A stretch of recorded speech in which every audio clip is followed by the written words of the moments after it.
먼저 우리 하나님의 말씀 아모스 9장 9절에 있는 말씀을 제가 낭독하겠습니다. 내가 명령하여 이스라엘 족속을 만국 중에 체질하기를 곡식을 체질함 같게 같이 하려니와 한 알갱이도 땅에 떨어지지 아니하리라. 여기 보면은 하나님께서 이제 체질을 하시겠다고 하는데 한 알갱이도 떨어지지 않도록 그렇게 알곡과 가라지를 분리하시겠다는 그러한 귀한 말씀을 아모스 선지자는 적고 있습니다. 하나님께서는 참 교회를 만드시기를 원하고 계세요. 마지막 백성을 모으기를 원하시고 알곡을 모으시기를 원하시는데 그 하는 방법이 하나님은 흔들림을 통해서 그렇게 하시겠다는 거예요. 여러분들 어릴 때 혹시 곡식을 이렇게 키질하는 거를 이렇게 보신 적이 있습니까? 저도 집이나 저희 외가댁에 농사를 지으셨기 때문에 외가댁에 놀러 가면은 방학 때 이렇게 콩이나 뭐 다른 곡식들을 이렇게 키질하는 것들을 이렇게 본 적이 있습니다. 바람이 이렇게 살살 부는데 반대 방향으로 서서 이렇게 키질을 하면은 이렇게 날아가고 알곡들은 위로 올라갔다가 떨어지는 그 키질하는 모습들을 우리는 다 봤을 겁니다. 요즘은 아마 기계로도 그렇게 하겠지요. 하나님께서도 꼭 마찬가지로 마지막 시대에 하나님의 참 백성을 이렇게 키질을 할 것이라 그랬는데 그러한 키질과 그 흔들림을 통해서 어떤 경우에는 참 백성들이 분리가 되는 참 백성과 거짓 백성이 분리되고 참 신자와 거짓 신자가 분리가 되고 참 진리와 잘못된 오류가 이렇게 분리되는 그러한 것들을 우리는 이제 볼 수가 있어요. 그래서 하나님이 특별한 정화하시는 방법으로 교회 안에도 흔들림을 주시고 또 각 개인 속에도 이렇게 어떤 문제들을 던져 주셔서 그 문제들로 인해서 흔들리게 하시고 신앙이 흔들리게 하시고 뿌리를 잘 내리도록 또 하시지만은 또 잘못된 사상과 신앙을 가지고 있는 사람들은 떨어져 나가는 경우들도 우리는 많이 볼 수 있습니다. 성경에 하나님께서 그래서 이렇게 분리하는 모습들이 여러 가지 형태로 나오는데 마태복음 13장에 보면은 여러분들이 잘 알듯이 알곡과 가라지에 관한 비유를 예수님께서 직접 그렇게 얘기하셨어요. 사실은 알곡과 가라지가 저는 벼농사를 지어본 적도 없고 보기는 봤습니다만은 벌판에 논들을 봤는데 이렇게 잘 부지런한 농부의 밭과 부지런하지 않은 농부의 밭은 제가 구분하겠더라고요. 여러분도 구분하시죠? 잘 구분된 잘 부지런한 농부의 밭은 이렇게 차를 타고 지나가다 보면은 정말로 잔디밭처럼 융탄자를 깔아놓은 것처럼 새파란 밭이 일정하게 그렇게 나 있는 걸 볼 수 있는데 아마 바쁘거나 미처 이렇게 잘못된 가라지를 뽑아내지 못하거나 피를 솎아내지 못한 밭을 이렇게 볼 때 여러분들은 어떨 때는 이렇게 비쭉비쭉 다른 이렇게 벼같이 생겼지만은 삐쭉삐쭉 올라온 것들을 우리가 볼 수 있는데 예수님께서도 이 알곡과 가라지를 세상 끝까지 그냥 그대로 두라 하고 말씀하셨어요. 그런데 마지막 때에 되면은 분명히 뭘 하시겠다? 알곡과 가라지를 분리하시겠다고 얘기하셨어요. 그 마태복음 13장에 또 다른 비유가 나오는데 물고기의 비유가 나와요. 그 물고기의 비유를 보면은 어부가 이렇게 그물을 쳐서 고기를 다 이렇게 잡아오는데 그물을 던지면은 좋은 고기도 들어오고 큰 고기도 들어오고 상품 가치가 있는 것도 들어오지만은 적거나 아직 상품 가치가 없거나 또 인간이 잘 먹을 수 없는 그런 불가사리나 뭐 좋지 않은 것들도 많이 잡혀오는 것을 저는 이제 바닷가에서 이렇게 봤기 때문에 저 잘 이해를 합니다. 여러분도 잘 이해하시죠? 이 물고기를 잡아오고 난 어부가 마지막에는 어떻게 하겠다고요? 다 끌어당겼지만은 좋은 물고기와 좋지 않은 물고기를 분리하는 그러한 것들을 우리는 성경에서 이렇게 볼 수 있습니다. 이 모든 것들이 마지막에 참 백성과 이렇게 잘못된 가르침에 현혹된 백성들을 분리하시겠다는 그러한 것들을 얘기하고 있어요. 그 다음에 또 어떤 것이 있습니까? 예수님께서 직접 하늘에 들어갈 사람과 들어가지 못할 사람을 직접 얘기해 주신 사건이 있는데 그게 뭐예요? 마태복음 25장쯤에 나오는 그 양과 염소의 비유예요. 그래서 하나님께서 마지막 사람들이 다 주여 주여 하고 다 따랐다고 하지만은 한 무리는 양의 무리로서 충성되고 신실한 백성들을 한 무리를 가지실 것이고, 또 한 무리는 나름대로 열심히 하고 교회 활동도 열심히 했지만은 염소의 무리에 속하는 사람들도 있을 것이라고 분명하게 얘기하고 있습니다. 그 같은 장 마태복음 25장에 여러분들이 너무 잘 아는 슬기로운 5 처녀와 미련한 5 처녀로 그렇게 비유된 등불을 가진 그러한 5 처녀에 대한 비유도 우리가 잘 알고 있습니다. 그들은 다 기다리는 사람들이었어요. 일반 세상에 있는 사람들이 아니었어요. 교회를 열심히 다니고 주님을 기다리고 재림을 맞기 위해서 나름대로 열심히 준비하던 사람들이었지만은 결국은 마지막에 분리되는 일들이 있을 것이라는 것들을 예수님께서는 여러 비유와 여러 가지 말씀으로 그렇게 해 놓으셨어요. 지금은 여러분들이 마지막 때라고 생각하십니까? 세상이 만물이 신음하는 시대가 된 것 같아요. 자연적인 현상이나 또 사람들의 일어나는 그러한 일들이나 또 세상의 모든 정치적인 것들이나 모든 것들이 이제 우리 주님이 곧 이 땅에 오시지 않으면 안 된다는 그러한 사인들을 우리에게 너무나 잘 주고 있고, 성경의 많은 예언들이 이제 우리 주님의 마지막 오실 날이 심히 가까웠다는 것들을 다 얘기해 주고 있어요.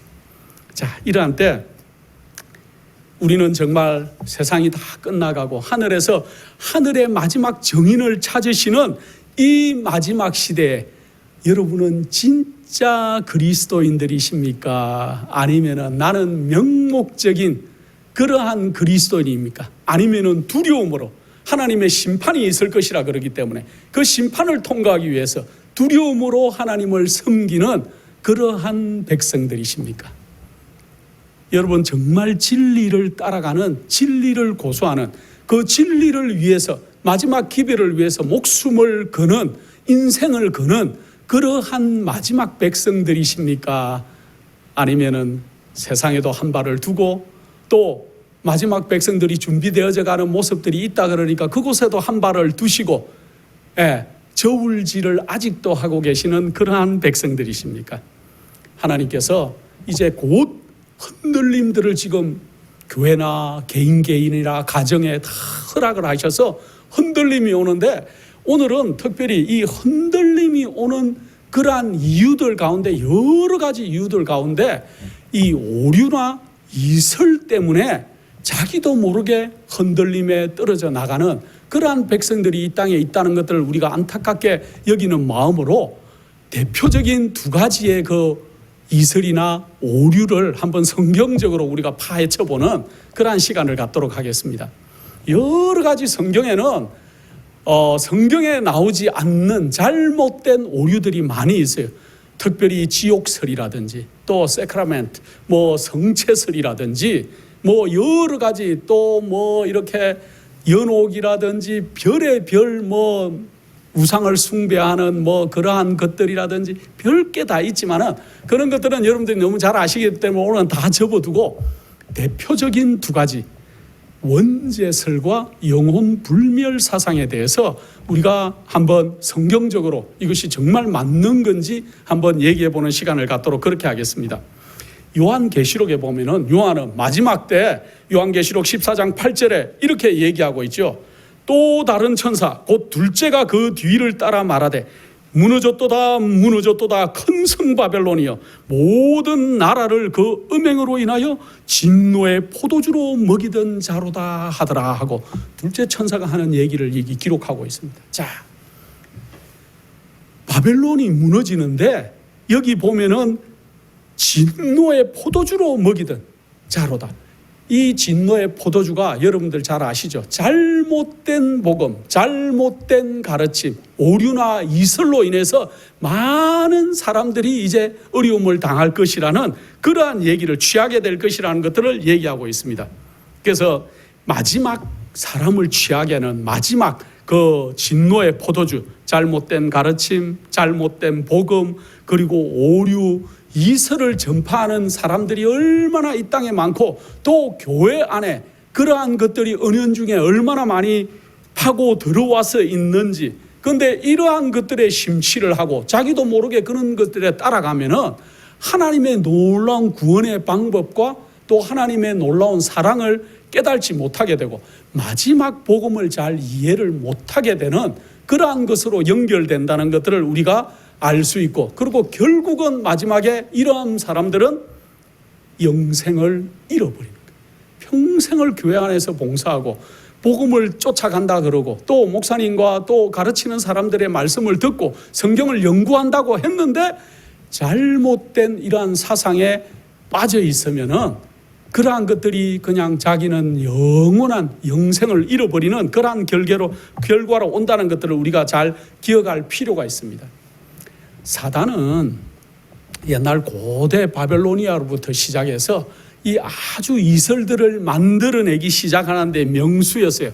그래서 이제 가다가 이방 종교를 통해서, 그 다음에 또 그 이방 종교들이 다시 천주교회를 통해서 또 1260년의 종교 암흑시대를 거치면서 교황권 속으로 이 모든 이설들이 파고 들어가고, 그리고 뭉쳐져서 이상한 이론들로 혼합된 교리를 만들고 결국은 성경에 이야기하는 음녀의 의미가 되는 그러한 일들이 성경 속에서 일어난 것들을 우리는 너무나 예언을 연구하다가 너무나 잘 알고 있습니다. 그런데 개혁자들이 많이 일어나서 그러한 일들이 잘못되었다고 개혁을 했지만은 오늘날까지도 남아있는 대표적인 그러한 일들 가운데 하나가 원죄설이에요. 여러분들이 이 원죄설이 뭔지 정확하게 그렇게 생각을 안 하고 사시겠지만은 오늘날 개신교회 안에 이 원죄설의 사상이 이렇게 꽉 들어와 있기 때문에 이 사상 때문에 사람들의 신앙이 더 넓혀지거나 죄를 승리하는 그러한 경험들을 하지 못하는 놀라운 일이 일어난다는 것들을 한번 생각해 볼 필요가 있습니다. 이 원죄설은 한마디로 말하면 인간이 태어날 때 아담의 죄, 아담이 처음 죄를 지은 그 아담의 죄를 그대로 가지고 태어나기 때문에 인간이 태어나는 그 자체가 조상의 죄의 영향을 받고 태어났기 때문에 그 본성 자체가 죄라는 그러한 가르침이 원죄설입니다. 그래서 특별히 이 원죄설은 여러 부분에서 내려왔지만은 특별히 이것을 집대성하고 이론화시켜서 이 천주교회나 또 개신교회 안으로 퍼지게 만든 가장 큰 공로를 한 사람들이 한 두 사람이 있는데 그 사람 가운데 하나가 어거스틴이에요. 여러분들이 어거스틴을 잘 이렇게 어거스틴이 누군지 잘 연구하고 이러지 않으셔도 상관이 없습니다. 어거스틴은 한 300년대, 324년, 325년 이때 당시에 이렇게 태어났는 사람인데 이 어거스틴은 자기 아버지가 이렇게 이교를 믿는 특별히 마니교라고 해가지고 마니가 창시한 그 마니교를 제가 좀 이렇게 저도 깊이 연구해 본 건 아닙니다만 마니교를 이렇게 제가 이 설교를 준비하면서 마니교에 대해서 여러 가지를 찾아봤는데 이 마니교를 찾아보니까 마니교는 여러 혼잡한 종교들을 다 받아들인 만이라는 사람에 의해서 그렇게 만들어낸 종교인데 이 이교의 신들을 이렇게 잘 사상을 이렇게 전파하는 그러한 것들이었던 것 같습니다. 그런데 이 어거스틴의 아버지가 마니교에 아주 심취해 있는 그런 사람이었어요. 그래서 어거스틴은 33살이 되기 전까지 자기 아버지의 영향을 굉장히 많이 받았어요. 그리고 자기 어머니는 기독교인이셨어요.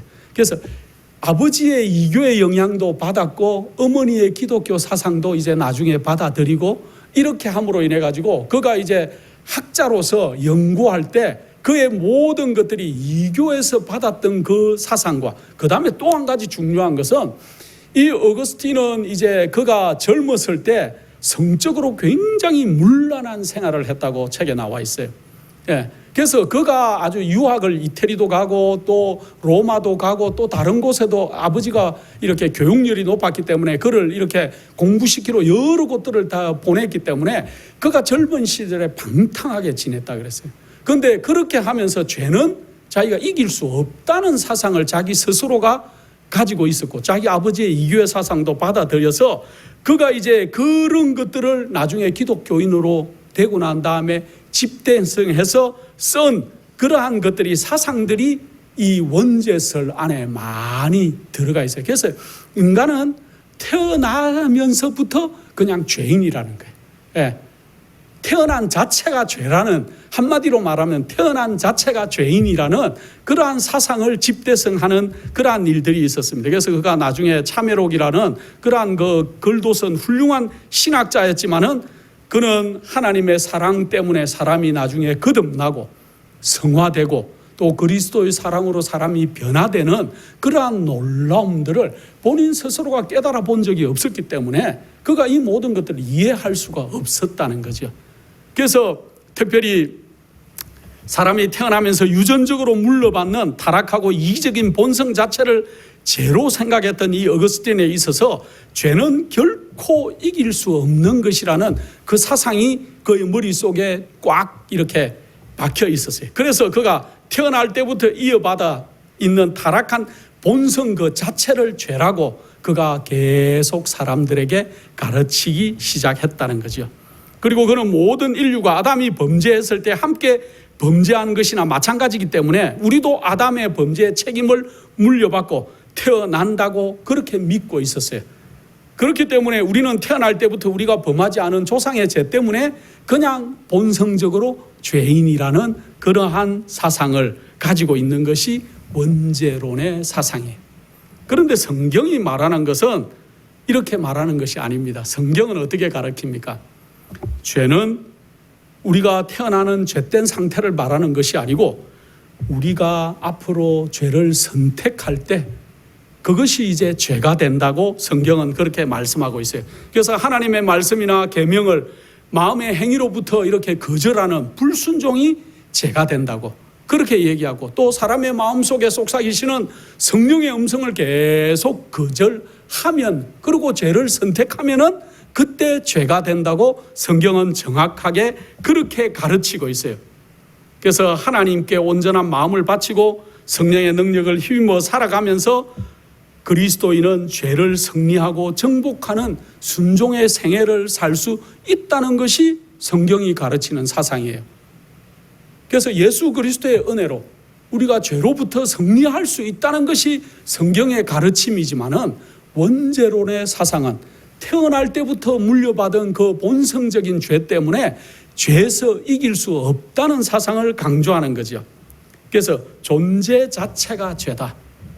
우리가 이 땅에 태어나서 숨쉬고 호흡하고 존재 자체가 죄라고 그렇게 설파하는 그러한 원죄설을 우리가 마음으로 믿어버리고 나면은 그리스도인의 거룩함을 이해할 수가 없고, 우리가 성화되는 매일매일 거룩함을 유지하는 그러한 생활도 이해할 수가 없고, 결국은 우리가 죄를 승리하고 예수 그리스도와 같이 이렇게 거룩함에 들어갈 수 있다는 것도 이해할 수 없는 상태의 그리스도인들이 되기 때문에 결국은 우리가 영원한 복음을 잃어버리는 상태까지 나가는 그러한 것이 될 것입니다. 한 가지 예를 들어 보겠습니다.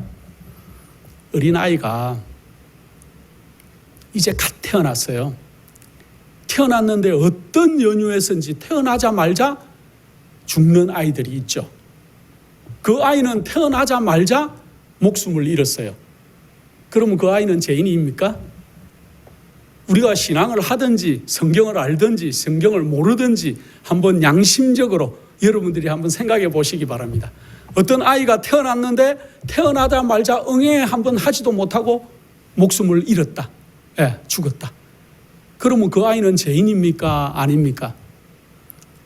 원죄론의 사상에 의하면 그 아이는 죄인이죠. 그럼 그 아이는 어떻게 돼야 되는 겁니까? 결국은 이 원죄론의 사상이 더 발전되고 하면은 성경의 지옥설까지 연결이 되고, 그래서 태어난 인간이 죄를 지었기 때문에 이제 영원한 지옥에서 천년, 만년, 억만 년을 이렇게 지글지글 타는 불 속에서 이렇게 고통당해야 되는데, 태어나자마자 죽었는데 이 아이가 무슨 잘못을 저질러서 살아보지도 못한 아이가, 죄를 지어보지도 못한 아이가 천년, 만년, 억만 년을 지옥의 불 속에서 고통을 당해야 된다 그러면은 그 하나님은 공평한 하나님이겠습니까? 어떻게 생각하십니까? 그런데 또 한 가지, 한 번도 죄를 짓지 않고 태어나자마자 목숨을 잃은 이 아이와 평생을 이 땅에 살면서 죄를 너무너무 너무 많이 지은 그러한 나이 든 어른과 똑같이 취급을 당하고 똑같은 죄인으로 취급을 당한다면은 이러한 사상이 옳은 사상일까요? 그래서 사실은 이 원죄설은 허점이 너무 많은 그러한 사상이에요. 그래서 옛날 옥스포드에서 이렇게 가르쳤던 위클립이나 틴데일 같은 사람들, 그 다음에 마틴 루터도 이러한 영혼불멸 사상이나 이러한 것들이 성경적으로 잘못됐다고 주장했다는 것들을 우리는 읽을 수가 있어요. 이 어거스틴은 자기가 북아프리카에서 태어났는데 354년에 태어났는데 이 아버지의 영향을 굉장히 많이 받았기 때문에 그가 가지고 있던 이교적인 그 사상을 기독교로 나중에 자기가 어떤 사람의 설교를 듣고 이렇게 개종을 하게 됐는데, 그렇게 하고 난 다음에도 그 이교의 사상이 그거를 물들이고 있었어요. 자, 원죄설을 믿게 되면은 하나님의 말씀은 전부 다 모순투성이가 되는 것들을 우리는 발견할 수가 있어요. 하나님은 아주 불공평하고 이치에 맞지 않는 분으로 우리가 알 수밖에 없어요. 어린아이가 태어나자마자 금방 이렇게 목숨을 잃었는데 그 아이를 천년, 만년, 억만년을 지옥불 속에서 태우는 하나님이 과연 옳으신 하나님일까 하는 모든 사람들에게 의구심을 가지게도 만들 뿐만 아니고, 이렇게 원죄설을 믿고 사는 사람들은 우리가 마음속에 성령을 통해서 역사하고 죄를 이기는 경험, 또 거듭난 경험이라고 얘기하는 그러한 경험들, 또 능력을 주시고 하나님의 은혜로 또 우리가 거룩해지고 또 예수 그리스도, 그 아들 예수 그리스도를 보내서 그 아들을 믿기만 하면 구원을 받게 되는 이 놀라운 복음들을 다 이렇게 송두리째 잘못된 복음으로 그렇게 만들 수밖에 없는, 그래서 하나님의 은혜를 아주 과소평가하게 만드는 그러한 이교의 사상이라는 것들을 우리가 생각할 필요가 있어요. 성경에 이 원죄설을 얘기하는 대표적인 성경이 있어요. 성경절이 로마서 5장 12절로 18절에 있는 바울 선생이 쓴 이 글을 통해서 많은 사람들이 원죄를 주장을 많이 하는데, 제가 한번 읽어보겠습니다. 로마서 5장 12절입니다. 이러므로 한 사람으로 말미암아 죄가 세상에 들어오고 죄로 말미암아 사망이 왔나니 이와 같이 모든 사람이 죄를 지었으므로 사망이 모든 사람에게 이르렀느니라. 이것을 보고 많은 사람들이 원죄론을 주장을 많이 해요. 자, 근데 18절입니다. 그런즉 중간에 있는 성경절은 제가 시간이 없으니까 생략하고 여러분들이 집에 가서 로마서 5장 12절로 18절에 있는 글들을 한번 읽어보시기 바랍니다. 18절입니다. 그런즉 한 범죄로 많은 사람이 정죄 이런 것 같이 의의 한 행동으로 말미암아 많은 사람이 의롭다 하심을 받았다고 얘기하고 있습니다. 여기 보면은 이 성경절이 시사하는 바가 굉장히 커요. 한 사람으로 말미암아서 사람이 다 죄인이 되었다거나 또는 그 사실을 강조하려고 바울은 이 글을 쓴 것이 아니라는 거예요. 중요한 것은 성경은 이 문맥을 잘 읽어봐야 되고 처음부터 끝까지를 잘 살펴봐야 되는데, 이 성경처럼 로마서 5장은 이 얘기가 아니고 사실은 죄 때문에 야기된 그러한 사망의 힘보다 예수 그리스도의 은혜의 힘이 훨씬 크다는 것을 강조하기 위해서, 하나님의 은혜의 선물이 우리에게 더 크다는 것을 강조하기 위해서 바울은 이 글을 썼다는 것이에요. 그래서 이 성경절을 잘 분석해 보면은 비록 죄로 말미암아 사망이 왕노릇하게 되었지만은 예수 그리스도의 은혜와 의의 선물이 더욱 넘침으로, 그래서 주님의 은혜와 능력이 더 크다는 것들을 이렇게 얘기하고, 또 그러므로 인해서 우리가 그리스도의 생명 안에서 왕노릇하게 되었다는 것을 강조하기 위해서 이 성경절을 썼다는 것들을 알 수 있습니다. 자, 그런데 성경에는 이런 말씀만 있을까요? 여기에 대한 반박에 대한 얘기가 있는데 여러분들이 에스겔서를 잘 읽어볼 필요가 있습니다. 사실은 성경은 성경 전체에 흐르는 그러한 스토리를 잘 알고 우리가 성경을 연구해야 될 것이고, 또 어떤 부분에는 오해할 만한, 사람이 이해하지 못해서 오해할 만한 구절들도 또 다른 성경에 흐르는 그러한 얘기들을 통해서 우리가 정확하게 성경과 하나님의 사상을 이해할 필요가 있는데, 하나님의 에스겔 선지자에게 이렇게 언급하고 있어요. 에스겔 18장 20절입니다. 에스겔 18장 20절. 범죄하는 그 영혼은 죽을지라. 아들은 아비의 죄악을 담당치 아니할 것이요 아비는 아들의 죄악을 담당치 아니하리니 의인의 의도 자기에게로 돌아가고 악인의 악도 자기에게로 돌아가리라. 여기에 뭐라고 얘기하고 있습니까? 하나님께서는 모든 사람들을 에스겔 선지자를 통해 가지고 자기 죄로 자기가 죽는다 그랬어요. 조상의 죄 때문에 죽는 것이 아니고, 아비의 죄 때문에 자식이 죽는 것이 아니고, 자기의 죄로 자기가 죽는다고 정확하게 그렇게 얘기하고 있습니다. 자, 18장 에스겔 18장 21절입니다.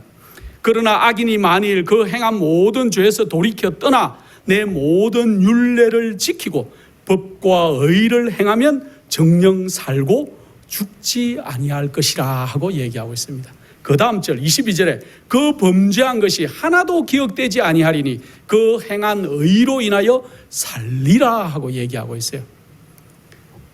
범죄한 이 조상의 유전적인 그러한 그 모든 조상의 그러한 것들을 물려받아서 죄인이 바로 됐다고 하는 그러한 원죄설의 사상을 정면으로 반박하는 그러한 얘기를 하고 있습니다. 더 중요한 얘기가 있어요. 에스겔 18장 2절입니다. 너희가 이스라엘 땅에 대한 속담에 이르기를 아비가 신 포도를 먹었으므로 아들의 이가 시다고 함이 어쩌미뇨.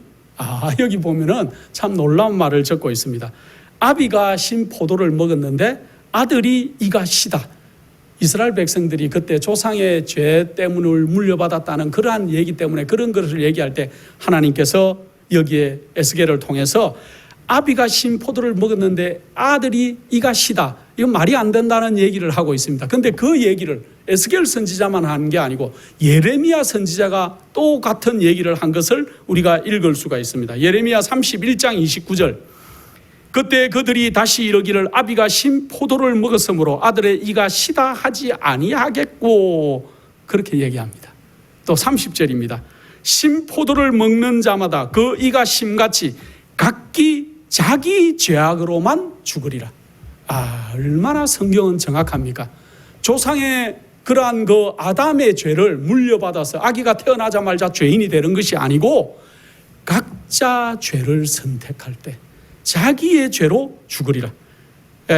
각자 자기 죄로 죽는 거예요. 아버지가 신포도를 먹었다고, 물론 포도를 먹어본 우리는 신포도를 먹는 사람을 보면은 우리도 침이 고이는 것은 사실입니다. 그거는 우리가 경험해 봤기 때문에 그거하고 죄 문제는 다른 거죠. 아버지가 죄를 지었다고 해가지고 아들까지 같이 요즘 법정에 서거나 잡혀가는 건 아니죠. 각자의 죄로. 마찬가지로 성경은 각자의 죄로 각자가 죽겠다고 얘기하고 있습니다. 바울은 여기 한 사람으로 말미암아 죄가 세상에 들어오고 하고 얘기하고 있어요. 그래서 첫 번째 아담 때문에 이 세상의 모든 사람이 죄인이 됐다고 그렇게 얘기하는 것이 아니라는 거죠. 그래서 이 말은 무슨 말이냐 하면은 첫 번째 아담 때문에 우리의 그 성향, 경향, 유전적으로 우리가 약해지는 경향을 물려받았다는 얘기로 이해해야 될 것입니다. 아버지가 술을 많이 먹던 사람은 그 아들도 그 집안의 분위기나 또 그러한 것들로 인해 가지고 아마 술을 앞으로 잘 먹을 수 있는 경향은 타고나겠죠. 그 집안의 분위기나 그런 것들을 통해서 유전적으로. 그러나 그가 결심하고 술을 안 먹겠다 하면은 술을 안 먹는 사람들도 굉장히 많이 있습니까? 많이 있습니다. 그래서 이러한 얘기를 하는 게, 비록 아담이 범죄한 영향력으로 사람은 썩은 몸을 가지고 태어났지만은 우리가 죽는 것은 아담의 죄 때문에 멸망하는 것이 아니고 우리의 죄로 죽는 것이라는 것이죠.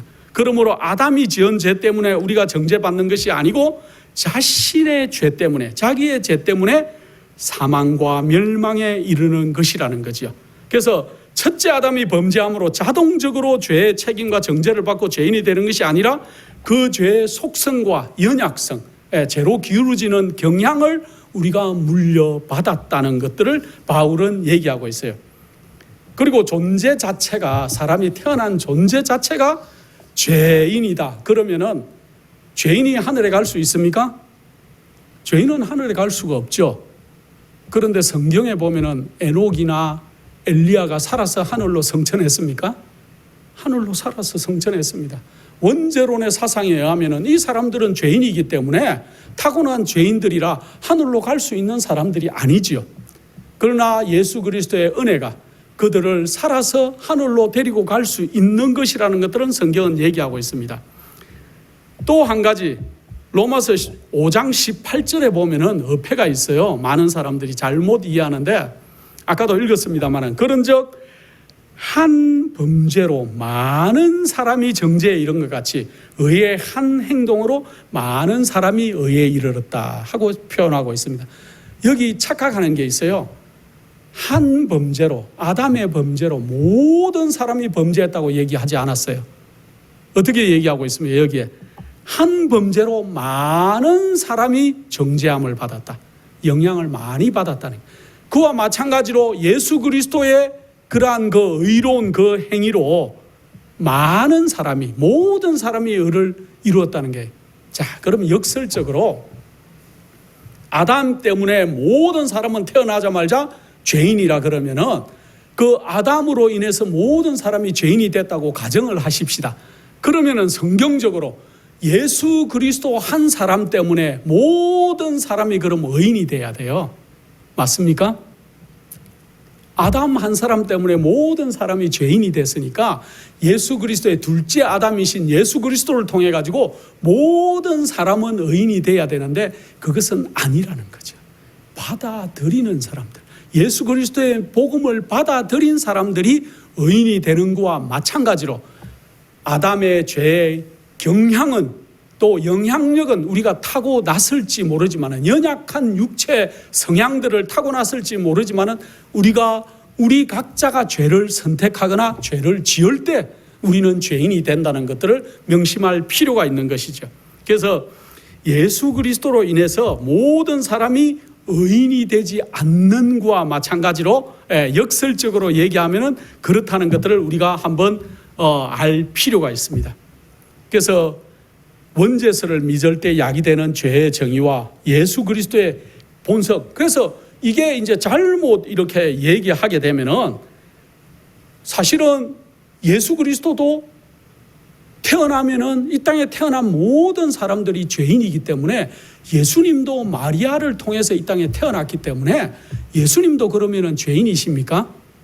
죄인이에요. 그들의 주장이 헷갈리기 시작합니다. 죄인이 우리의 구속주가 될 수는 없죠. 그래서 천주교회는 어떻게 합니까? 그 이론을 수정하기 시작합니다. 예수님은 죄 없는 상태에서 태어났다. 이게 참 얼마나 빈궁한지 모르겠습니다.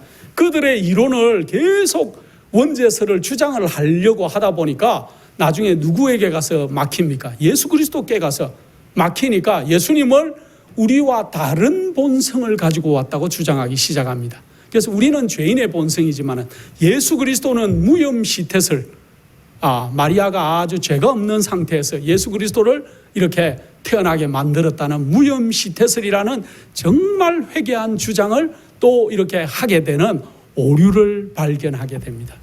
여러분들은 어떤 것들을 믿으시겠습니까? 아기가 태어나서 죄도 지어보지 않은 그 아기가 천년만년 죄 가운데서 그렇게 고통받는 그러한 하나님은 아니시라는 것들을 우리가 신앙을 가지지 않은 사람들도 이해하게 됩니다. 그래서 이 원죄설의 사상은 성경의 다른 많은 가르침과 배치되고, 우리가 태어날 때부터 죄인이다, 나는 죄인이라는 사상을 가지고 있으면 우리의 신앙이 자라지 못한다는 거예요. 그래서 그러한 사상들을, 그런데 그러한 사상이 오늘날 이 이교의 사상들이 천주교회를 통해서 또 개신교회 안에 얼마나 많이 들어와 있는지, 특별히 이 칼빈을 통해서 그렇게 많이 들어와 가지고 이 교회 안에 꽉 이렇게 있다는 것들을 생각하시고 그러한 것에서 벗어나시고 지금은 하나님의 복음을 온전히 이해하고 하나님을 변호해드릴 하나님의 참 백성을 지금 하나님께서는 찾으시고 계세요. 우리가 마지막 하늘에서 하나님의 정말 복음은 공의롭고 의롭고 하나님의 법이 지킬 수 있고 우리가 거룩해질 수 있다는 것들을 하늘에서 정언할 수 있는 정인으로 우리가 자라가야 되는데 이러한 잘못된 오류의 흔들림이 여러분들을 마지막 백성이 되지 못하게 만드는 것이라는 것들을 생각하시고 그러한 것에서 깨어나시고 참 진리, 참 복음을 열심히 연구하는 믿음의 백성들이 다 되시기를 간절히 바랍니다. 또 한 가지, 원죄설과 못지않게 영혼이 불멸한다는 이 사상이 이 교회에서 들어왔는데 이 사상이 많은 사람들을 신앙을 잘하지 못하게 그렇게 만든다는 것들을 우리가 알아야 될 것입니다.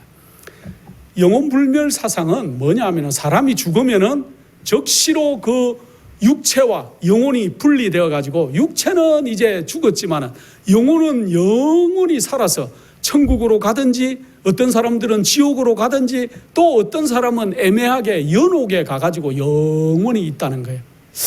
이게 과연 맞을까요, 여러분?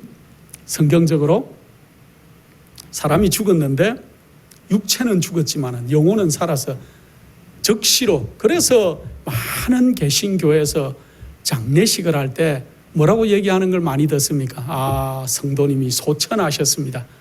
그런 얘기를 제가 많이 봤습니다. 듣기도 하고. 그런데 이 사상이 우리 속에 지금 들어와 있는 사상이라는 거죠. 영혼이 불멸한다는 그 사상이 죽는 적시로 영혼이 이렇게 천국으로 가든지 지옥으로 가든지 이렇게. 자, 만약에 죽는 적시로 천국으로 갔고 지옥으로 갔고 그렇게 다 했다면은 예수님이 재림할 필요가 있으십니까?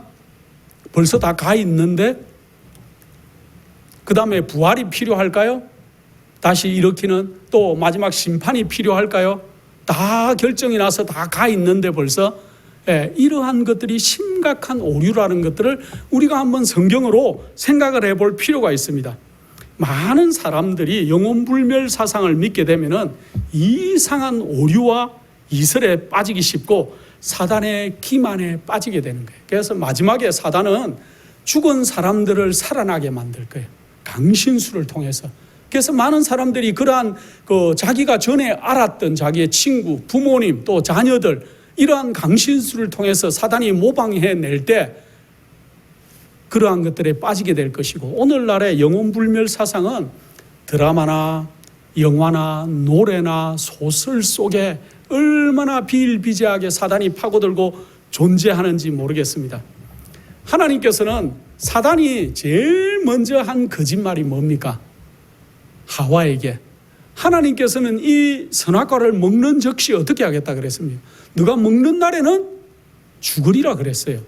그런데 사단은 제일 먼저 하와에게 접근하면서 뭐라고 얘기합니까? 하나님의 말씀은 틀렸다. 너가 결코 죽지 아니하리라 하고 얘기하고 시작하는 거예요.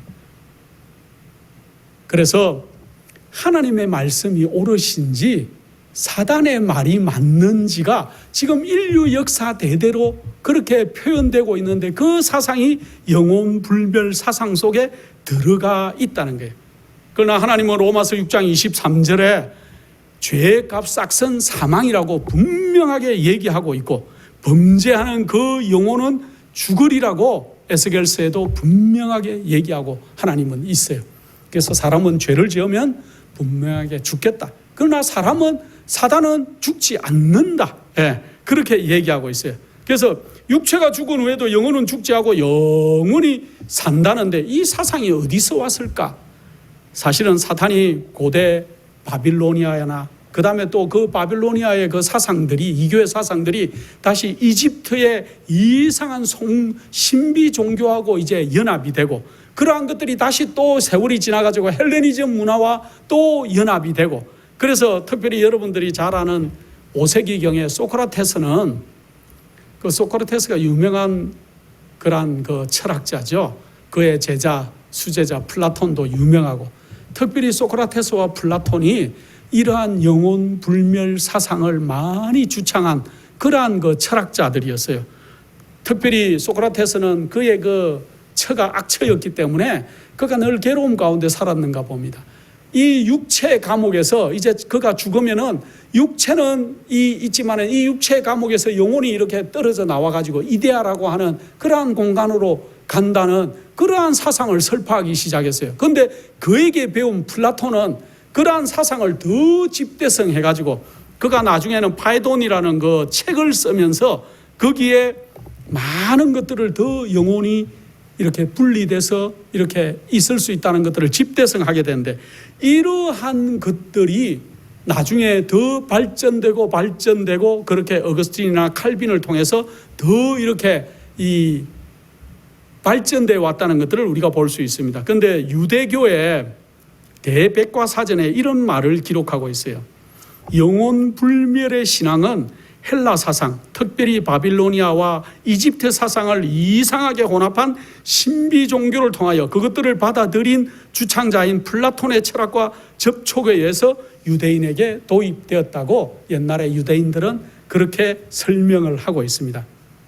특별히 그 3세기에 신학교 원장이었던 오리겐 같은 사람들이 특별히 이교 사상을 받아들이면서 이 영혼불멸 사상을 더 이렇게 교회 안으로 전파하게 되고, 그리고 또 이제 어거스틴이 더 이렇게 영혼불멸 사상을 발전적으로 그렇게 발전을 시키고, 특별히 1534년에 캘빈은 그가 이제 그 개신교회로 개종한 지 한 2년 정도 되었을 때 그가 이 영혼불멸 사상을 심취했는데, 이 사람들의 특징, 어거스틴이나 캘빈의 특징이 뭐냐 하면은 플라톤 사상에 그가 깊이 심취해 있었다는 게, 이교회 사상에. 자, 그렇게 하면서 그가 책을 썼는데 그 혼수론이라는 책을 쓰면서 거기에 영혼불멸 사상을 집대성하면서 개신교회에 다 이런 것들이 전파돼서 들어가도록 그렇게 만들었어요. 그래서 제가 앞에도 얘기했지만은 위클립이나 틴데일이나 마틴 루터 같은 중세 카톨릭의 그러한 그 종교 개혁을 일으켰던 그러한 많은 그러한 그 우리의 선구자들이 이 영혼불멸 교리가 정말 이교적인 사상이라고 공공연하게 지적하는 일들이 많이 있었다는 것들을 우리가 알 수 있습니다. 그래서 사단은 이 영혼불멸설을 통해 가지고 하나님의 공의로운 심판이나 정확한 진리를 통하여 이루어져야 할 영적인 경험이나 또 우리 예수님의 재림과 심판, 이런 준비들을 못하게 하는, 방해하는 그러한 일들을 많이 하고 있어요.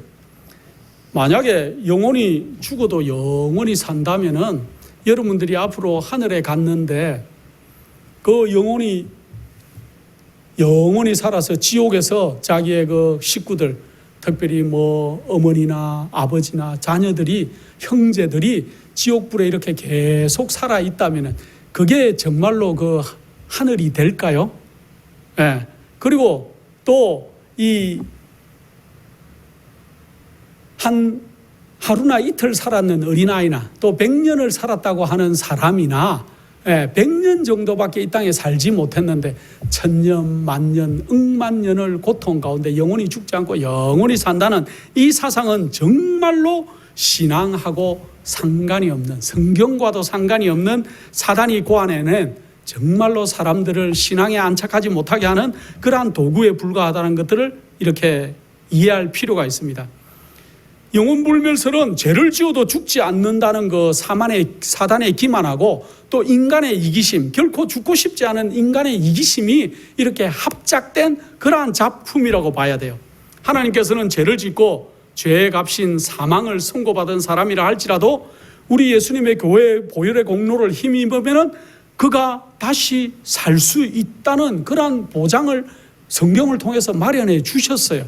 그런데 그러한 것들을 믿지 않고 계속 이 사단의 거짓말인 영원히 살 수 있다는 그러한 것들을 생각을 가지고 산다면은 신앙이 자랄 수가 없다는 거죠. 그래서 영혼불멸을 믿는 사람들은 이 마지막에 이제 사단이 이 강신술로 많은 것들을 기만을 일으킬 것인데 거기에 다 속아 넘어가게 될 것입니다. 성경에는 죽음 이후의 상태에 대해서 정확하게 얘기하고 있어요. 성경은 시편 146편 4절에 그 호흡이 끊어지면 흙으로 돌아가서 당일에 그 도모가 소멸하리라. 뭐라고 얘기하십니까? 호흡이 끊어지면은 당일에 그 도모가 다 소멸되겠다 그랬습니다. 예. 그 다음에 또 전도서 9장 5절, 무릇 산 자는 죽을 줄을 알되 죽은 자는 아무것도 모른다. 영혼이 둥둥 영혼이 떠다니는 것이 아니고 죽은 자는 아무것도 모른다 그랬습니다. 시편 115편 17절에 죽은 자가 여호와를 찬양하지 못하나니 적막한 데 내려가는 아무도 못하리로다. 우리가 죽으면은 잠자는 상태라고 얘기해요. 마지막으로 성경에 죽었다가 살아난 사람이 있습니까? 누굽니까? 여러 명이 있어요. 죽었다가 살아난 사람. 그런데 예수님과 가장 가까웠던 사람 가운데 한 사람, 나사로. 늘 예수님은 위로가 필요할 때, 휴식이 필요할 때 그 나사로의 집에 가서 휴식하는 그러한 나사로는 예수님의 좋은 친구였어요. 우리도 예수님이 늘 좀 우리 곁에 와서 쉴 수 있도록 하는 사람이면 좋겠습니다. 또 내 주위에 있는 사람들이 우리를 만나면 좀 쉬게 되고 안식을 누리고 또 정신적으로 편안해지는 그런 사람이면 참 좋겠어요. 자, 나사로가 죽었습니다. 그런데 예수님이 나사로를 죽었는데 바로 갔습니까? 아닙니다. 며칠이 지나가지고 벌써 시체가 이제 부패하려고 할 지경에 이르를 때 예수님께서 그 나사로에게 당도했어요. 자, 그런데 예수님이 나사로가 죽었습니다 하고 기별이 왔을 때 요한복음 11장 11절에 뭐라 그랬습니까? 우리 친구 나사로가 어떻게 했다? 잠들었다 그랬어요. 예, 그래서 죽음은 잠이라는 것들을 기억할 필요가 있습니다. 자, 근데 어쨌든 예수님이 나사로의 무덤 앞에 서서 뭐라고 얘기했습니까? 나사로야 천국에서 내려오라 그랬습니까? 아니면 지옥에서 올라오라 그랬어요? 연옥에서 뛰어내려라 했습니까? 아니에요. 나사로야 나오너라 그랬습니다. 이게 무슨 말이에요? 나사로는 죽어서 천국을 간 것도 아니고 지옥을 간 것도 아니고 소위 말하는 천주교가 얘기하는 연옥에 가 있던 것도 아니라 나사로는 무덤 속에 잠들어 있었다는 거예요. 그래서 나사로야 나오너라 할 때 나사로가 그가 수의를 입은 상태 그대로 나왔던 것들을 우리는 성경에서 정확하게 읽고 보고 있어요. 그래서 죽은 자의 상태는 잠자는 것이지 영혼이 죽는 순간에 영혼이 천국도 가고 지옥도 가고 또 정말로 회개망측한 얘기지만은 이 땅에서 다 이렇게 잘 못한 사람들이 다시 한번 기회를 받는 연옥이라는 곳에 가 있다. 이러한 잘못된 가르침에 현혹이 되신다면은 우리의 신앙이 자랄 수가 없다는 것들을 명심할 필요가 있습니다. 세상 끝날에 사시는 우리 성도 여러분, 우리 주님께서는 이제 흔들림을 시작하실 것이고 키질을 하시면서 알곡과 가라지, 좋은 물고기와 좋지 않은 물고기, 준비된 그러한 처녀들과 미련한 처녀들을 구분하는 그러한 시간에 당도에 있습니다. 여러분은 어떤 자리에 서시기를 원하십니까? 준비되시고 잘못된 오류나 이설에 키질에 흔들려서 떠내려가는 그러한 백성이 아니고 마지막 진리를 굳게 붙잡으시고 하늘의 정인으로 서시기 위해서 진리로 무장하시고 우리 주님을 올바르게 섬기시는 거룩한 백성으로 자라가시기를 간절한 마음으로 축원드립니다. 거룩하신 아버지 하나님, 저에게 말씀을 주시고 또 더더머 아버지 하나님을 발견하게 하셨사오니 아버지 하나님, 이 땅에서 우리가 마지막 백성으로 참 진리를 고수하다가 우리 주님을 맞이할 수 있도록 하시고 하늘 법정에서 우리 주님의 거룩한 정인으로 서기를 원하오니 우리를 더 거룩하게 만드시고 신앙으로 자라갈 수 있도록 저희를 인도하시고 도와주시옵기를 사랑이 극진하신 예수 그리스도의 이름으로 기도드립니다.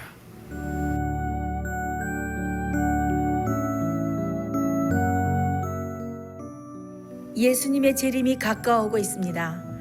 지금은 영원한 하늘을 위해 준비해야 될 때입니다. 머지않아 우리의 재물은 아무 쓸모없는 것이 되고 말 것입니다.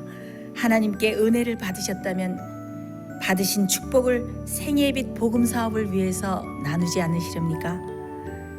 헌신하시는 성도님들의 손길에 하나님께서 후히 갚아주실 것입니다. 후원해 주시는 모든 성도님들께 감사드립니다.